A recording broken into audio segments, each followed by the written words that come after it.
muli mga kabagis. Ngayon po tayo bumibiyahe papunta sa ating trabaho.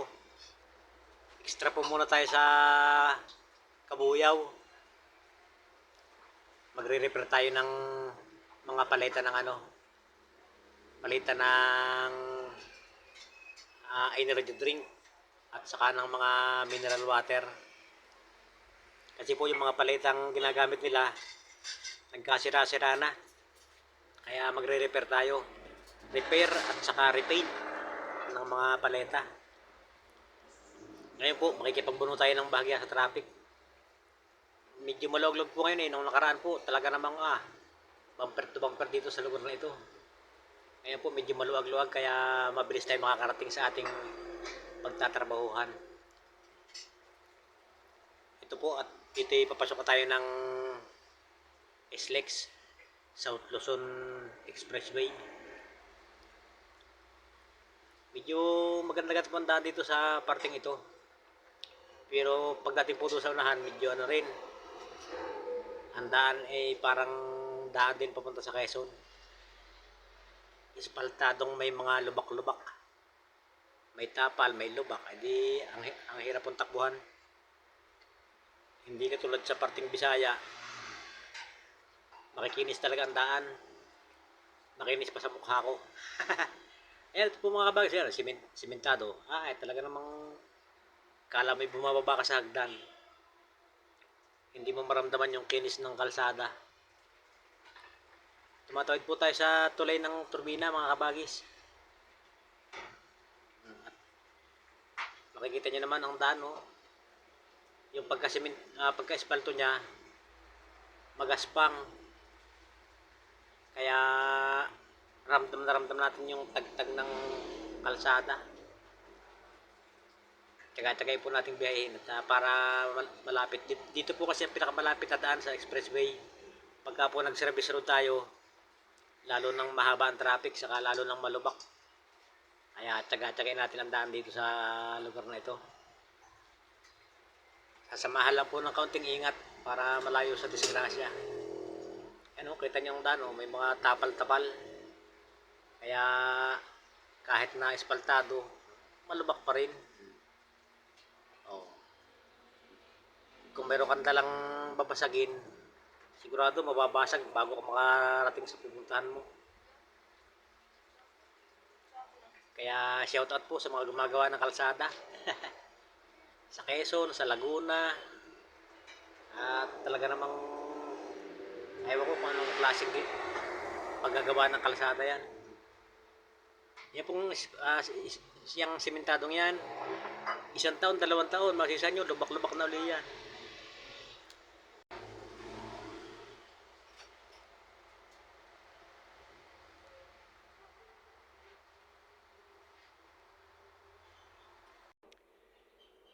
Ayan mga kabagis, ito na po yung ating nire-repair na mga paleta. Napakainit po dito sa aming pwesto pagka ganitong umaga pa. Lalamig po yan mamaya mga 11 ng umaga hanggang hapon na po yan. Sasawa po tayo dito ng ka-repair. Ayun mga kabagis, at tayo po yung magsisimula.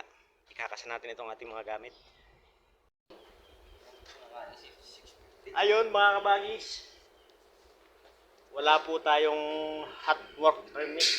Kaya ngayon, magpapahid tayo ng turco rust converter para po mapinturahan natin itong ating binuo. Yan.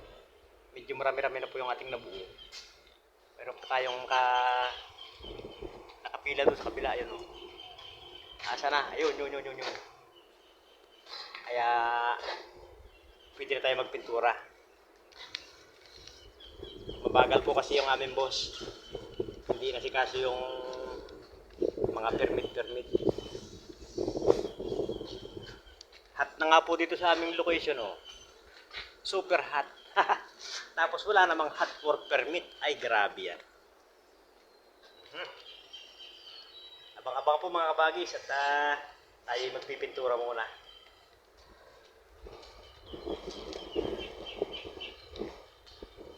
Mahirap mo natin ang rust converter para hindi siya masyadong kalawangin. Natural pong kalawangin yung mga metal. Pero sa pagpapahid natin ng rust converter, tatanggal yung mga dati ng kalawang. Ayan, oh.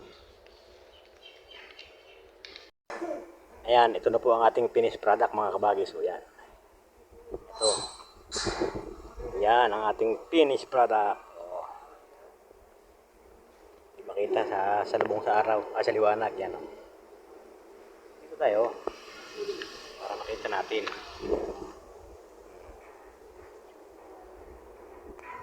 Yan po kasi yung ilalim.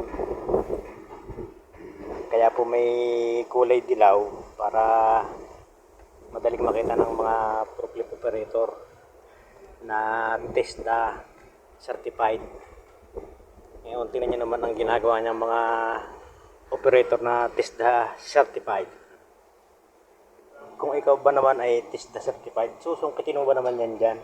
Ay ito nga yung ilalim mo, ba't dyan mo patatamaan ng blade? Siguro mga TESDA certified dyan pero mga lasing. O yan o. Kaya po ang nangyari, i-repair namin yung ganyan kasi nga sinusundot nila ng blade dyan sa hindi naman tamang sundutan. Ang laki po ng clearance mga kabagis. Oh. Nasa 4 inches yan, yung clearance na yan. Eh yung blade, gano'n lang kakapal yung blade ng forklift. Halos 2 inches lang yon, 2.5. Ang laki-laki ng clearance. Oh, ba't susundutin mo dyan? Mga TESDA certified na yan. Tapos yung po mga nagwi-welding dito, mga di in situ. Kami po wala kaming in situ pero daig namin yung mga di in situ na yan. Saan yung kanilang mga welding. Oh. At weldingan ng dapat sinakop po na hanggang doon. Sinakop po na. Ito, ayan. Sinakop po na mula dito hanggang dito. Para walang posibilidad na mabakbak yan. Oh. Kasi nakahanggan dyan, kapos. Alam ng butas na, oh, ayan. Alam ng butas na, hindi pa sinapian. Kaya ang nangyayari yan, asan yan? Crack na, tatanggal na. Yan po ang ating nire-repair dito mga kabagis. Eh. Yan o. Dahil sa forklift operator, kaya nababali yung mga haligi, yung mga poste. Tignan niyo po naman o. Mga operator na certified ng TESDA. Yan. Laki-laki po ng clearance eh. Oh. Pwede naman. Oh, ganyan nga, pwede pa.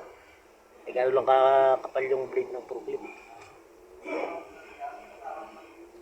Kung ako lang ang supervisor ng mga yan, ako. Lagi nang may memo sa akin yung mga yan. Dapat hindi pa i-repair.